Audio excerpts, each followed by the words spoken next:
आज हम देखेंगे टाइप ऑफ बैंक। भारत में कितने टाइप के बैंक होते हैं। पहले होती है कमर्शियल बैंक। ये विदेश क्षेत्र में काम करते हैं और निजी भी हो सकते हैं और सार्वजनिक क्षेत्र में भी हो सकते हैं। ये सार्वजनिक क्षेत्र वो होते हैं जिनके शेयर 51% गवर्नमेंट के पास होते हैं और ये कहलाते हैं वाणिज्य बैंक। वाणिज्य बैंक ये 3 तरह के होते हैं जो विदेशों में काम करते हैं। जो निजी क्षेत्र के बैंक हैं जैसे HDFC हो गए, फिर हो गए स्पेशलाइज्ड बैंक जो विशेष क्षेत्र में कार्य करने के लिए होते हैं, जैसे कि नाबार्ड। इसकी स्थापना 1982 में हुई, हेडक्वार्टर मुंबई में है। ये बैंक ग्रामीण क्षेत्र में विकास के लिए लोन देता है। किन को लोन देता है? डायरी वालों को, उद्योग को, मछली पालन के लिए आदि जितने भी खेती की विशेष क्षेत्र में बैंक हैं। ये खेती से संबंधित जो भी ग्रामीण क्षेत्र में जो भी जिसको भी लोन चाहिए वो ये नाबार्ड देगा। इसकी स्थापना हुई थी। ये RBI से जुड़ा है। इसको पैसा RBI देता है, RBI। और ये शिवरमण समिति की सिफारिश पर बनाया गया था। और इसी कैटेगरी में आता है फिर ये NHB bank, national housing bank. इसकी स्थापना 1988 में हुई थी। फिर CDB बैंक है। इसकी स्थापना, ये विशेष क्षेत्र में कार्य करने के बैंक होते हैं। ये अपने किसी अलग क्षेत्र में कार्य करते हैं। जैसे CDB बैंक, जैसे IFCI बैंक भारत का पहला विकासशील बैंक है। ये उद्योग धंधे में काम करने वाला बैंक है। बड़े बड़े उद्योगों को फाइनेंस देता है। इसकी फुल फॉर्म है industrial finance corporation of bank. ये उद्योगों को बैंक देता है लोन। फिर होते हैं सहकारी बैंक। ये PCS प्राइमरी क्रेडिट सोसाइटी भी इन्हें कहते हैं। ये ग्रामीण लेवल पर पंजीकरण होते हैं। फिर आते हैं कोऑपरेटिव अर्बन बैंक, सहायक सहकारी बैंक। इनका पंजीकरण RSS में होता है। रजिस्ट्रेशन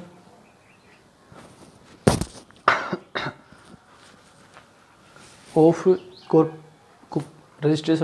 कॉर्पोरेट सोसाइटी, इनके अंदर इनका रजिस्ट्रेशन होता है। फिर आता है केंद्रीय सहकारी बैंक। ये डिस्ट्रिक्ट लेवल पे होते हैं। फिर होते हैं स्टेट कोऑपरेटिव बैंक। ये राज्य स्तर पे होते हैं। इनकी सीमा राज्य तक की होती है। और सारे के सारे कोऑपरेटिव बैंक ये स्टेट कोऑपरेटिव बैंक के अंडर आते हैं। फिर रह जाता है एक RBI बैंक। RBI बैंक इसके बारे में पढ़ेंगे। फिर आता है RBI बैंक। एक देश में एक सेंट्रल बैंक ऑफ, जैसे इंडिया है, हर देश में एक अपना एक सेंट्रल बैंक होता है। जैसे जापान का है बैंक ऑफ जापान, अमेरिका का है फेडरल बैंक, चीन का है पीपल्स बैंक ऑफ चाइना। फिर 1920 में रॉयल कमीशन बना। ये and finance royal commission Indian finance, भारतीय मुद्रा का हिसाब किताब रखता था ये। फिर 1926 में जैसे ये रॉयल कमीशन ही हमारा सारा लेन देन करता था, पैसा का सब कुछ। फिर बना हिल्टन यंग कमीशन 1926 में। इसने सुझाव दिया 1934 में RBI एक्ट बनाया। इसने 34 में RBI एक्ट बना। फिर इसके तर्ज पर 1 अप्रैल 1935 को RBI की स्थापना की गई। जब इसकी स्थापना की गई तब इसका हेडक्वार्टर कोलकाता में था और इसके 5 करोड़ रुपए से ये शुरू किया गया। और इसमें 100 शेयर थे। 5 लाख का एक शेयर था। शेयर ये बताएंगे क्या होता है। फिर 1 जनवरी 1949 को RBI को राष्ट्रीयकरण कर दिया गया, नेशनलाइज कर दिया गया। इसके पहले गवर्नर थे ओसबोर्न स्मिथ। दूसरे गवर्नर थे जेम्स टेलर। जेम्स टेलर के समय हेडक्वार्टर कोलकाता से दिल्ली लाया गया। अब करते हैं जैसे शेयर क्या होते हैं।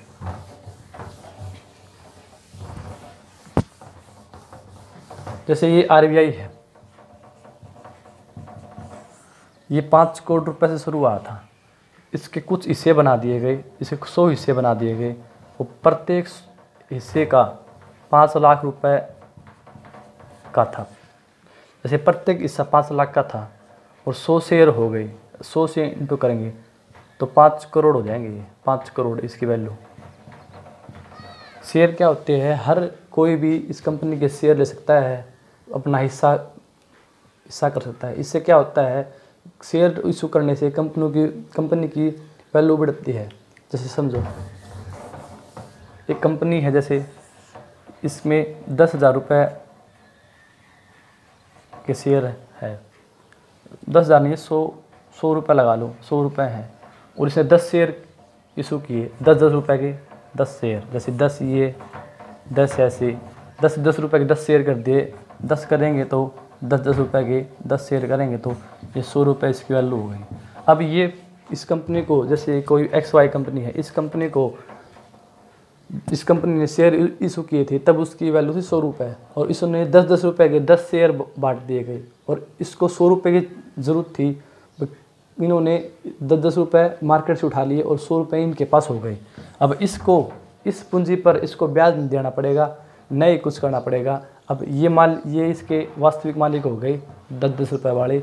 अगर भविष्य में कोई कहेगा मैं भी इस कंपनी के शेयर लूँगा, तो इसके पास तो शेयर है नहीं, इनके पास, जैसे ये बंदे हैं, इनके पास शेयर है अभी फ़िलहाल 10 रुपये के 10 शेयर लिए हुए हैं। अब एक बंदा है, ये इसको शेयर चाहिए इस कंपनी का, ये इसके पास जाएगा, बोलेगा मेरे को शेयर चाहिए इस कंपनी की, ये बोला मैं 10 रुपये में लिए थे, मैं तो इसको 20 रुपये में दूंगा, और ये ऐसे करते ये 20 रुपये के मार्केट में भाव चढ़ गया, 20 रुपये का एक शेयर बिकने लग गया। और 20 रुपये का शेयर थी और 10 शेयर इसने इशू किए थे, 10 गुणा 20 करें तो इसकी वैल्यू 200 रुपये हो जाएगी। मतलब वही कंपनी है, 100 रुपये थी, शेयर बढ़ने से कंपनी की वैल्यू बढ़ गई। जैसे अमेरिका में एक कंपनी है टेस्ला, इलेक्ट्रिक व्हीकल बनाती है टेस्ला। एक कंपनी है कैलिफोर्निया US से कंपनी है ये टेस्ला, बिजली की गाड़ियाँ बनाती है। इसकी एक गाड़ी 1 करोड़ रुपए की आती है। और मतलब क्या है, लोगों को इतना अट्रैक्शन हो गया इस कंपनी में, बहुत ज़्यादा शेयर इसके ऊपर चढ़ गए, ऐसे करते। और कंपनी की सेल 20% में नहीं है। पूरी ऑटो मार्केट का वैल्यू एक तरफ, इस कंपनी की वैल्यू एक तरफ हो गई। अब जैसे BMW है, BMW, ये मर्सिडीज, इन कंपनियों के टक्कर की कंपनी है ये, और इसकी सेल सिर्फ 20% है। किस तरह हुआ ये, बस मार्केट में इस कंपनी का नाम चढ़ गया शेयर में, और इसके शेयर ऊपर चले गए। शेयर ऊपर जाने से इस कंपनी की वैल्यू बढ़ गई।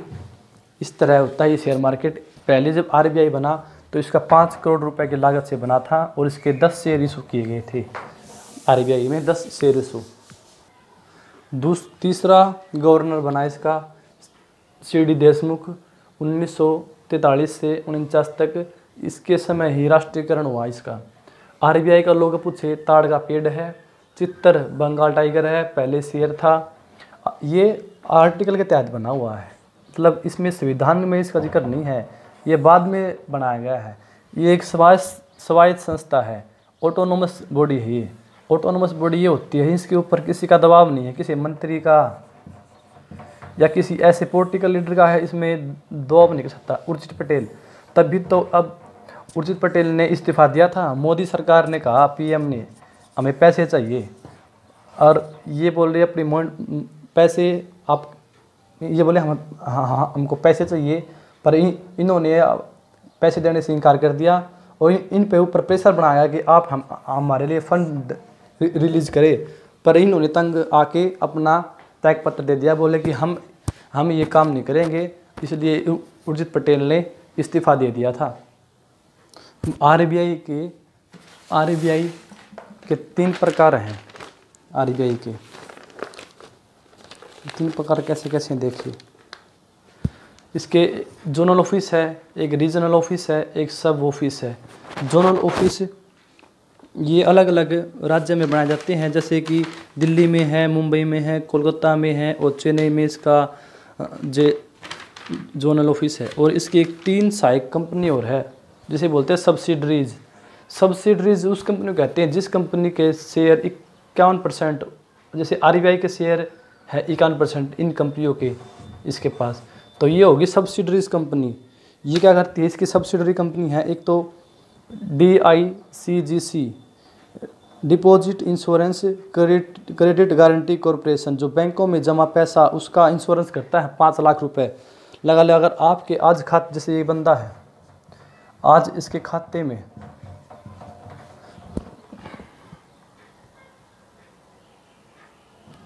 आज इसके खाते में 100 रुपये है, 1000 लगा लो, 1000 रुपये है, और ये बंदा दूसरा है,